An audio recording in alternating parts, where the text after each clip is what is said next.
8h46 e depois de um pezinho de dança vamos olhar para a nossa roda dos alimentos, até porque hoje se assinala o Dia Mundial das Leguminosas. Vamos conhecê-las um bocadinho melhor com a nutricionista Daniela Duarte. Bom dia, bem-vinda. Bom dia. Já sabemos que são muito sustentáveis, económicas, mas também as mais nutritivas, não é? Sem dúvida, obviamente são uma fonte vegetal e, portanto, uma fonte também de proteína e acabam por ter muita fibra. Existem muitas leguminosas que nós não conhecemos no nosso dia-a-dia. Já esta aqui à minha frente, não é? Exatamente. Ninguém diria que o amendoim é uma leguminosa. A maioria das pessoas tem a certeza que pensa que é um fruto seco. Sem dúvida, porque as leguminosas dividem-se entre grãos e oleaginosas. E as oleaginosas têm aqui uma característica um bocadinho diferente em termos nutricionais, porque têm mais gordura, como é o caso do amendoim, e a soja também tem, para além de proteína, gordura. E depois temos também o tremoço, que tem muita fibra e que muitas das pessoas também não sabem que é uma leguminosa.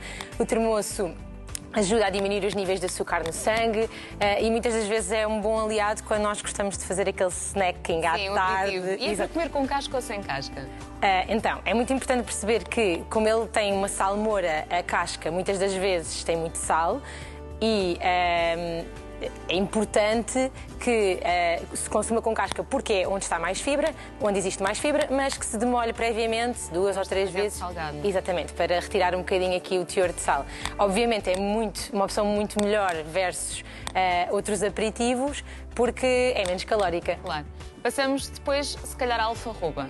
Trouxe-nos em 2 estados diferentes, não Exatamente. Foi? Pronto. Trouxe em farinha e trouxe também papas de alfarroba, porque podem ser uma boa opção. A alfarroba é chamada muitas das vezes como chamava-se o chocolate dos pobres. Tem muitos antioxidantes, exatamente, e dá-nos aquela sensação de doce. Então muitas das vezes é uma boa alternativa, tem muita fibra, ajuda no sistema imunológico e também no sistema digestivo e é uma boa opção, por exemplo, como um snack. Neste caso temos aqui umas papas de alfarroba que foram feitas com banana e a banana vai ser a fonte de açúcar. Vendo aqui de longe parece quase um açaí. Sim, exatamente. Ainda dá para colocar uns frutos vermelhos assim por cima e fica muito interessante e é muito boa. Depois, no final, convido a experimentar. E depois, o que é que nos trouxe mais? Aqui falta-nos a alfafa. Alfafa. A alfafa é também uma leguminosa, é assim parecido com um germinado e vem da Ásia, é chamado como o melhor alimento. É muito utilizado já há muitos anos na cosmética e também na indústria farmacêutica, para medicamentos, até também para animais. Ultimamente, cá em Portugal, começa-se a utilizar mais a alfafa e ela deve ser consumida em cru, ou seja, mas numa a alfafa salada. Não nos trouxe, não é? Não trouxe, não tenho aqui. E como é que ela é? É parecida com o quê? Com um feijão, por exemplo? É com um germinado.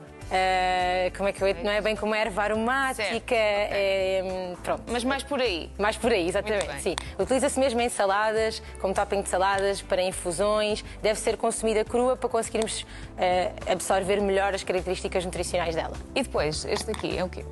No meio é soja. Soja? Sim. Ok. E aqui?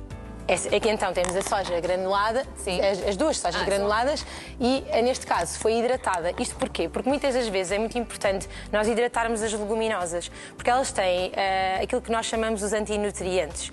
O que é que isto quer dizer? Que muitas das vezes para além de competirem com outros nutrientes e, portanto, diminuírem a absorção de alguns nutrientes, e é importante a demolha nesse sentido, têm também, por vezes, para quem tem problemas de digestibilidade, consumir em cru não é a melhor opção. Porque muitas pessoas queixam-se que até não usam muitas leguminosas na sua alimentação diária porque sentem-se mais inchadas, com gases, sem dúvida, com flatulência. E isso é típico destas leguminosas ou só acontece de facto a algumas pessoas?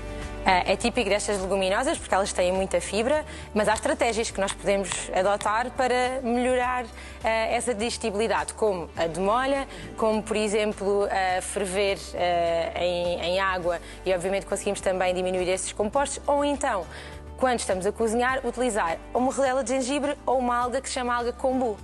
É sério? Sim. Durante a fervura tira depois esse efeito? Sim. Olha, Iva, ontem falávamos sobre isto, agora já sabes. É só ferver com uma rodela de gengibre e já retira esse efeito das leguminosas. Os portugueses ainda aderem muito às leguminosas na sua roda dos alimentos, ou nem por isso, então, por pô-las mais de parte. Nos últimos anos tem-se verificado uma diminuição do seu consumo, infelizmente. Eu espero que toda esta crise nos ensine que são uma fonte proteica, muitas das vezes até como alternativa vegetal, e que podemos incluir nos nossos pratos. Muitas das vezes pensamos nas proteínas de origem origem animal, na carne, no peixe, mas introduzir as leguminosas numa refeição por semana, 2, seria essencial para um baixo custo, não é? E conseguimos na mesma ter um bom nível proteico na nossa refeição. Daniela, que belíssimas dicas. Muito obrigada por ter estado connosco esta manhã. Um bom fim de semana. Obrigada, bom fim de semana.